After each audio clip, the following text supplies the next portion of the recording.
नमस्कार दोस्तों, मैं विपिन भाटी स्वागत करता हूं आपका अपने चैनल इंडियन क्लासेस इन्फो में। आज की जो हमारी क्लास रहेगी वो थ्योरी की क्लास है और ये जो क्लास स्पेशली है वो पीएमजी दिशा के एग्ज़ाम के लिए है। और भी जो बच्चे या जो भी कैंडिडेट गवर्नमेंट एग्ज़ाम्स की तैयारी कर रहे हैं वो बाकी और सब भी इस क्वेश्चन को देख सकते हैं। तो स्पेशली ये पीएमजी दिशा के एग्ज़ाम्स के लिए है। ठीक है, तो बिना किसी देरी के स्टार्ट करते हैं हम लोग। सबसे पहला हमारा क्वेश्चन जो आप स्क्रीन पर देख रहे हैं कि कंप्यूटर में फ़ाइल या फोल्डर कैसे खोलें। आज मैं प्रैक्टिकली सारी चीज़ें आपको समझाता रहूँगा और बताता रहूँगा किस तरीके से काम करना है। तो वीडियो थोड़ा लंबा हो सकता है लेकिन सारी चीज़ें क्लियर समझ में आएंगी आई थिंक। ठीक है, तो कंप्यूटर में फ़ाइल या फोल्डर कैसे खोलें, सबसे पहला क्वेश्चन है। तो मैं आपको अपनी डेस्कटॉप की स्क्रीन पे ले जाता हूँ यहाँ, और यहाँ आप देख रहे हैं यहाँ मेरा एक ये फ़ोल्डर बना हुआ है जो आप इस प्रकार से यहाँ देख रहे हैं। ये पीएमजी दिशा का एक फ़ोल्डर है, मैं इसको खोल के दिखाऊंगा। तो पीएमजी दिशा का ये जो फ़ोल्डर है इसको कैसे खोलें, इसके लिए हम डबल क्लिक करेंगे इस पर। डबल क्लिक करते ही हमारा ये फ़ोल्डर ओपन हो जाएगा। ठीक है, तो हमारे पास अब इसका क्या ये देखेंगे कि इसमें क्या ऐसा ऑप्शन है जो है सिंगल क्लिक और डबल क्लिक। तो मैंने आपको बताया था वहाँ कि हमारा डबल क्लिक करने से हमारा फ़ोल्डर ओपन हो रहा था, तो इसका ऑप्शन जो होगा वो हमारा बी करेक्ट हो जाएगा, डबल क्लिक। ठीक है, अब चलते हैं हम क्वेश्चन नंबर सेकंड पर। क्वेश्चन नंबर सेकंड है, डेस्कटॉप पर छोटे छोटे चित्रों को डेस्कटॉप विकल्प कहा जाता है। यानी जो डेस्कटॉप है उस पर जो छोटे छोटे विकल्प हैं उनको डेस्कटॉप ऑप्शन यानी डेस्कटॉप विकल्प कहा जाता है। तो इसमें ट्रू या फॉल्स वाला क्वेश्चन है। अब डेस्कटॉप की स्क्रीन पर चलते हैं। ये पूछ रहा है कि ये जो जितने भी तुम्हें यहाँ पे दिखाई दे रहे हैं ये शॉर्टकट इस प्रकार से, जैसे कि ये फोटोशॉप का दिख रहा है, एडोब रीडर का, प्रीमियर प्रो का दिख रहा है, ये डेस्कटॉप ऑप्शन है। तो ये मैं तुम्हारी जानकारी के लिए बता दूं, ये एक भी डेस्कटॉप का ऑप्शन नहीं है। ये सारे के सारे प्रोग्राम हैं, जैसे कि एडोब फोटोशॉप अलग हो गया, एडोब पीडीएफ रीडर अलग हो गया, ये डेस्कटॉप के कोई भी ऑप्शन नहीं है। ये सारे के सारे जितने भी हमारे अंदर के इसमें प्रोग्राम हैं इन सभी प्रोग्राम की शॉर्टकट है यहाँ पे। ठीक है, तो इसीलिए ये वाला जो हमारा आंसर है ये आंसर हमारा इसमें असत्य हो जाएगा। यानी ये आंसर क्या हो जाएगा हमारा, फॉल्स हो जाएगा। इसको आप फॉल्स कर लें, असत्य कर लें। ठीक है, अब चलते हैं हम अपना क्वेश्चन नंबर थर्ड पर। क्वेश्चन नंबर हमारा थर्ड है, कॉल सुविधा वाले टैबलेट में एक स्लॉट शामिल होता है। कॉल सुविधा वाले टैबलेट का मतलब ऐसा टैबलेट जिसमें कॉल की फैसिलिटी हो। तो ये पूछ रहा है कि कॉल की फैसिलिटी होगी तो उसमें डॉट डॉट डॉट में कौन सा स्लॉट शामिल होता है। तो बिल्कुल आप समझ गए होंगे, बहुत ही ईजी क्वेश्चन है। जैसे कि सिम कार्ड और मेमोरी कार्ड, तो कॉल होती किससे है, कॉल सिम कार्ड से होती हैं, तो सिम कार्ड वाला स्लॉट इसमें शामिल होता है। यानी ऑप्शन नंबर हमारा जो ए है आंसर का, वो आंसर का ए करेक्ट होगा। ठीक है, तो आप आंसर नंबर ए को इसका करेक्ट कर लें। उसके बाद ऑप्शन अपने क्वेश्चन नंबर 4 पर आते हैं। मोबाइल फ़ोन में हाल ही में की गई कॉल आपको कॉल लॉग में प्राप्त हो सकती है, ट्रू या फॉल्स। ये भी बहुत आसान है। पीएमजी दिशा में तो क्वेश्चन सारे बहुत ही आसान आते हैं, लेकिन आप लोग थोड़ा ध्यान से देखें, बाकी ज़्यादा टफ नहीं होता है कुछ भी। मोबाइल फ़ोन में हाल ही में की गई कॉल आपको कॉल लॉग में प्राप्त हो सकती है, ट्रू या फॉल्स, यानी सत्य या असत्य। मैं दिखाता हूँ आपको अपनी स्क्रीन पे। हम लोग यहाँ आते हैं और यहाँ आने के बाद हम ये चेक कर रहे हैं कि यहाँ आप देखेंगे कि ये जो दिखाई दे रहा है आपको ये है कॉल हिस्ट्री, और कॉल हिस्ट्री में हमारी ये सारी की सारी कॉल हमें दिखाई देती हैं। जैसे कि हाल ही में हमने कोई भी कॉल लगाई है तो वो हमें कहाँ दिखाई देगी, कॉल हिस्ट्री में दिखाई देगी। तो ये पूछ रहा है कि अब जो हमारा क्वेश्चन है, क्वेश्चन पे हम वापस आते हैं और देखते हैं ये क्या पूछ रहा है। क्वेश्चन में हमारा है कि मोबाइल फ़ोन में हाल ही में की गई कॉल आपको कॉल लॉग से या कॉल हिस्ट्री से प्राप्त हो सकती है। तो कॉल हिस्ट्री से बिल्कुल प्राप्त हो सकती हैं। आप इसका जो आंसर है वो सत्य कर दें, यानी ट्रू कर दें। ठीक है, उसके बाद चलते हैं हम अपना क्वेश्चन नंबर 5 पर। माउस एक स्टोरेज डिवाइस है। ठीक है, माउस एक स्टोरेज डिवाइस है। ये वाला जो हमारा माउस है ये क्या स्टोरेज डिवाइस है। अब बहुत सारे बच्चे सोच भी रहे होंगे कि स्टोरेज डिवाइस है, तो यदि जो भी स्टोरेज डिवाइस सोच रहे हैं वो बिल्कुल गलत है। माउस कोई भी स्टोरेज डिवाइस नहीं है। माउस एक पॉइंटिंग डिवाइस है और दूसरा माउस एक इनपुट डिवाइस है। ठीक है, तो बिल्कुल क्लियर है। तो इसीलिए माउस को भी, माउस एक इनपुट डिवाइस है और माउस एक पॉइंटिंग डिवाइस है, ये आउटपुट डिवाइस नहीं है, आउटपुट डिवाइस नहीं है, और दूसरा स्टोरेज डिवाइस नहीं है।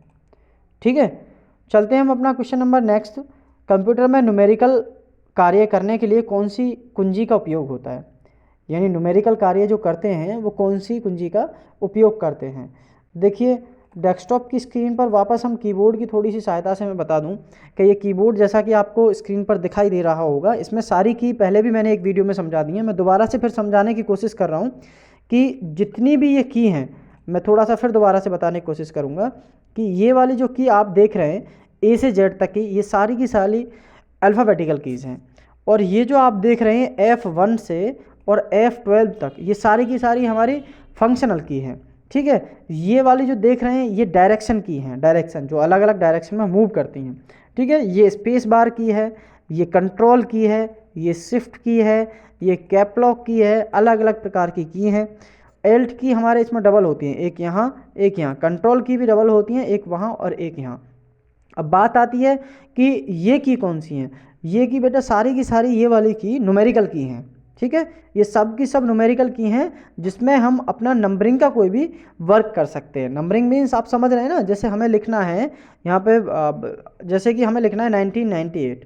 ठीक है, 1998 लिखना है, तो यहाँ पे 19 और 98 का जो यूज़ होगा वो इन वाली की से होगा और वो नंबरिंग की से ही होगा। ठीक है, तो इसका सही आंसर जो हमारा होगा, हम वापस अपने क्वेश्चन पे चलते हैं, देखते हैं इसमें हमारा जो सही आंसर होगा वो न्यूमेरिकल की का होगा, न्यूमेरिक की का, यानी ऑप्शन नंबर बी हमारा करेक्ट होगा। ऑप्शन नंबर बी को आप करेक्ट कर लीजिए।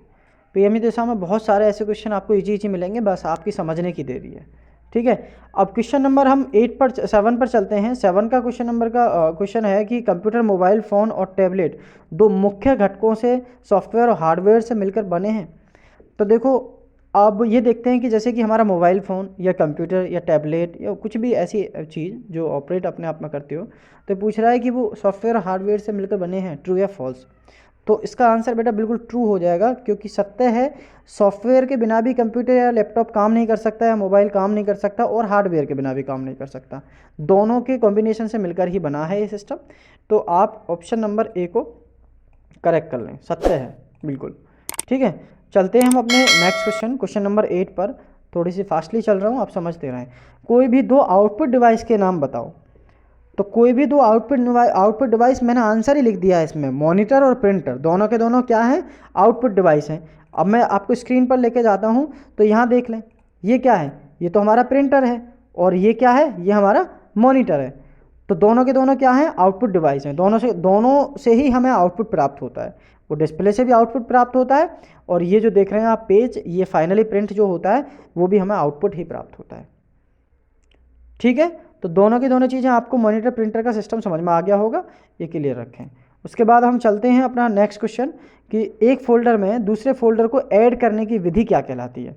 अब एक फोल्डर में दूसरे फोल्डर को ऐड करने की विधि ऐड फोल्डर कहलाती है या सब फोल्डर कहलाती है। जैसे कि हमारे पास ये फोल्डर है, ठीक है, ये फोल्डर है और एक ये फोल्डर है। अब इस फोल्डर को इस फोल्डर में ऐड करने की विधि क्या कहलाती है, ये क्वेश्चन में पूछा गया है। तो इस फोल्डर को जब हम इस वाले फोल्डर में डाल देंगे अंदर, तो एक फोल्डर तो पहले से ही था, एक और हो गया, ये इसके अंदर का फोल्डर हो गया। जैसे कि यहाँ पे हमने डाल दिया इस फोल्डर को, अब हम इस पर चेक करेंगे जाके, तो एक ये फोल्डर आ गया, एक फोल्डर पहले से ही बाहर है। तो इसको जो कहेंगे, यानी जो अभी फोल्डर हमने डाला है, ये वाला फोल्डर, इस फोल्डर को हम सब फोल्डर कहेंगे। क्या कहेंगे, सब फोल्डर। तो क्लियर कर लेना, ये सब फोल्डर है हमारा। तो इसमें ऑप्शन में देखेंगे कि ऑप्शन नंबर हमारा जो बी होगा वो करेक्ट होगा, सब फोल्डर। ठीक है, क्वेश्चन नंबर 11 पर चलते हैं। क्वेश्चन नंबर 11 है SMS का पूरा नाम क्या है। बहुत इजी क्वेश्चन है। SMS का तो आप सभी जानते होंगे, सभी के यहाँ स्मार्टफोन की अब फैसिलिटी है, कहीं की तो मैं कहीं कहूँ ना, बाकी सभी जगह की है। ठीक है, SMS का जो हमारा ये है, ये पूछ रहा है सिंपल मैसेज सर्विस होता है या शॉर्ट मैसेज सर्विस होता है। तो ऑप्शन नंबर बी को आप बिल्कुल करेक्ट कर लें, शॉर्ट मैसेज सर्विस होता है SMS का सही आंसर। ठीक है, क्वेश्चन नंबर हमारा 12 है, ईमेल के द्वारा संदेश भेजने के लिए हमें रिप्लाई बटन की आवश्यकता होती है। ये सत्य है या असत्य है, यानी जब हम ईमेल भेजते हैं, ईमेल के द्वारा कोई भी मैसेज भेजते हैं, तो उसमें हमें रिप्लाई बटन दबाने की आवश्यकता होती है। अब आपको मैं एक पिक्चर के माध्यम से थोड़ा सा समझा देता हूँ, यदि आपने अभी तक ईमेल का यूज़ नहीं किया है। तो ईमेल में बस मुझे ये बताना है आपको कि कैसे तो रिप्लाई बटन कहाँ मिलता है और कहाँ हमें उसका बटन मिलता है। देखिए, यहाँ हम चलते हैं और अपना जीमेल लॉगिन करते हैं। यहाँ पे जैसे ही पहुँचेंगे हमारा जीमेल लॉगिन होगा। जीमेल लॉगिन होने के बाद ये वाला आप पोर्शन देख रहे हैं, इसमें क्या है कि ये तो हमारे वो सारे के सारे मैसेज हैं जो हमें आए हुए हैं पहले से ही। और एक मैसेज यदि हमें नया भेजना है तो नया मैसेज भेजने के लिए हमें कंपोज की आवश्यकता होती है, कंपोज पर क्लिक करना होता है, हमें किसी वैसे दूसरी चीज़ की आवश्यकता नहीं है। इसमें कहाँ रिप्लाई बटन है, कहीं भी रिप्लाई बटन नहीं है। जैसे ही आप कंपोज करोगे तो कंपोज करने के बाद आपको ये चीज़ें मिलेंगी। आप टू में अपना कोई भी मेल डालेंगे, जैसे टू में मैं अपना इंडियन क्लासेस का मेल डालता हूँ, इंडियन क्लासेस का मेल डाल दिया, और सब्जेक्ट में उसके बारे में डालेंगे। रिप्लाई का कोई सिस्टम है तो नहीं, तो इसीलिए इस क्वेश्चन में पूछा गया है यहाँ पर कि जो ईमेल है, ईमेल में जब हम कोई भी संदेश भेजते हैं तो रिप्लाई बटन की आवश्यकता होती है, कहीं भी इसमें आवश्यकता नहीं है। मैंने आपको प्रैक्टिकली सारी चीज़ें दिखा दी हैं, तो इसको असत्य कर लें, ठीक है, यानी ये वाला फॉल्स हो जाएगा, इसको आप फॉल्स कर लें।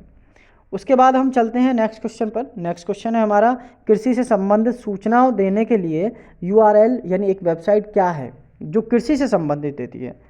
तो कृषि से संबंधित सूचनाओं के लिए कौन सी वेबसाइट हो सकती है, इसमें पहली वेबसाइट हमारी है www.agriculture.nic.in और दूसरी है www.agricultureindia.nic.in। तो यदि हम आप सभी इंडियन हैं और इंडियन खेतीबाड़ी से संबंधित कोई भी सूचना प्रदान करना चाहते हैं, जो भी मेरे किसान भाई हैं, तो उनके लिए ये वेबसाइट है www.agricultureindia.nic.in। आप इस पे जाके अपनी सारी की सारी संपूर्ण जानकारी प्राप्त कर सकते हैं। तो आंसर जो इसका होगा वो ऑप्शन नंबर हमारा बी करेक्ट होगा, ठीक है। चलते हैं हम अपना नेक्स्ट क्वेश्चन। नेक्स्ट क्वेश्चन है हमारा कि निम्नलिखित में से सबसे अधिक ब्याज कौन से अकाउंट में जमा करने से मिलता है। तो ये पूछ रहा है कि निम्नलिखित में से कौन सा, ये जो आप दो अकाउंट देख रहे हैं, इनमें से कौन सा एक अकाउंट ऐसा है, इन दोनों अकाउंट में से, सेविंग और फिक्स अकाउंट में से कौन सा ऐसा अकाउंट है जिसमें पैसा जमा करने से ज़्यादा ब्याज प्राप्त होता है। आप सभी को पता होगा कि बैंक हमें ब्याज देता है हमारे पैसे को जमा करने पे। वो अलग अलग कैटेगरी में डिवाइड होता है कि कौन सा बैंक कितने % ब्याज देता है हमारे मूल पे, उस पर, अपनी धनराशि पे। तो ये सेविंग अकाउंट और फिक्स्ड अकाउंट, तो इनमें से दोनों में से जो ऑप्शन नंबर हमारा बी है, बी हमारा करेक्ट है। फिक्स्ड अकाउंट में हम सबसे ज़्यादा ब्याज प्राप्त करते हैं बैंक के द्वारा। यदि आपने अपना पैसा फिक्स कर दिया है 8 साल 10 साल 20 साल के लिए, तो आप एक सेविंग अकाउंट से कहीं ज़्यादा अपना ब्याज प्राप्त कर सकते हैं, ठीक है। चलते हैं हम अपना क्वेश्चन नंबर नेक्स्ट क्वेश्चन है हमारा, कॉम्पैक्ट डिस्क यानी CD, कॉम्पैक्ट डिस्क एक स्टोरेज डिवाइस है, ट्रू या फॉल्स। बहुत ही ईजी क्वेश्चन है, जो बच्चे जानते होंगे CD के बारे में। CD को मैं दिखा देता हूँ आपको। कॉम्पैक्ट डिस्क, ये हमारी जो आप पिक्चर में देख रहे हैं, ये CD है, ये एक CD है जिसका नाम फुल फॉर्म पूरा कॉम्पैक्ट डिस्क है। अभी पूछ रहा है कि ये एक स्टोरेज डिवाइस है, बिल्कुल हाँ स्टोरेज डिवाइस है। इसमें जो आप देख रहे हैं, इसमें डाटा ही तो इकट्ठा होता है। आप अपने जितना चाहें उतना डेटा रख सकते हैं, जितना चाहे उतना पिक्चर्स, जितना चाहे उतना वीडियोज़ आप इसमें स्टोर कर सकते हैं, ठीक है। तो इसीलिए स्टोरेज डिवाइस के बारे में इसको पूछा गया है, तो इसका बिल्कुल करेक्ट हो जाएगा, ट्रू हो जाएगा। ये एक स्टोरेज डिवाइस है, आप ऑप्शन नंबर ए को करेक्ट कर लेना, ठीक है। उसके बाद चलते हैं हम क्वेश्चन नंबर अपना 16 पर। क्वेश्चन नंबर हमारा 16 है, एक कॉम्पैक्ट डिस्क यानी CD में हम कितना डाटा स्टोर करके रख सकते हैं। तो आइए आपको बिल्कुल प्रैक्टिकली दिखाऊंगा आज सारी की सारी चीज़ें। क्लास बोरिंग नहीं लगेगी क्योंकि बहुत जल्दी से इसको खींच के ले जाएंगे। तो इसमें आप देख रहे होंगे ए पैक ऑफ 10 पीसेस DVD, और जो आप ये पिक्चर के माध्यम से देख भी रहे हैं कि कितना GB डाटा हम इकट्ठा कर सकते हैं, 4.7 GB। GB का मतलब गीगाबाइट, ठीक है। 4.7 GB तक हम अपना डेटा इस CD में इकट्ठा करके रख सकते हैं। क्लियर है सारी चीज़ें, ठीक है। चलते हैं हम नेक्स्ट क्वेश्चन पे। हमारा नेक्स्ट क्वेश्चन है, ईमेल का पूरा नाम क्या है। ईमेल का पूरा नाम बहुत ही इजी क्वेश्चन है, सारे बच्चे अपने आप समझ गए होंगे, माइंड में रीड कर लिया करो, इलेक्ट्रॉनिक मेल। ईमेल का नाम पूरा इलेक्ट्रॉनिक मेल, ठीक है। उसके बाद चलते हैं क्वेश्चन नंबर हमारा 18 है, सिम का पूरा नाम क्या है। सिम मोबाइल फ़ोन में जो सिम यूज होती हैं उसका पूरा नाम यहाँ पे पूछा गया है कि सिम का पूरा नाम क्या है। तो पूछ रहा है कि सब्सक्राइब आइडेंटिफाई मॉड्यूल है या सब्सक्राइब आइडेंटिटी मॉड्यूल है। तो इसका जो सही आंसर होगा वो आंसर नंबर हमारा बी होगा। आप भी अपने माइंड में एक बार क्वेश्चन को रीड कर लिया करो और अपने माइंड की लेवल को चेक किया करो कि हमारा कहाँ तक क्वेश्चन का लेवल पहुँच सकता है, ठीक है, हम कहाँ तक आंसर को सही बता सकते हैं। तो इसका क्वेश्चन नंबर प्रश्न नंबर जो हमारा प्रश्न 18 है उसका आंसर जो होगा वो बी होगा, ठीक है। चलते हैं हम अपना नेक्स्ट क्वेश्चन, HTTP की फुल फॉर्म क्या है। मोस्ट इंपॉर्टेंट क्वेश्चन है, PMG दिशा में हमेशा आता है और आया भी है। दूसरा मैं आपको एक जानकारी दे दूं कि मैं आपको ये जो वीडियो बना के दे रहा हूँ, मैं पिछले 3 साल से PMG दिशा के एज एग्जामिनर पद पे काम कर रहा हूँ।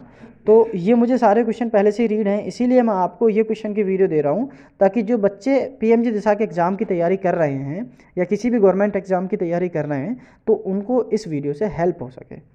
ठीक है, यदि वीडियो में कोई भी डाउट है, कुछ भी चीज़ समझ में नहीं आती है तो आप बेझिझक मुझे कमेंट करके बताइए, मैं आपका सहयोग करूँगा उसमें।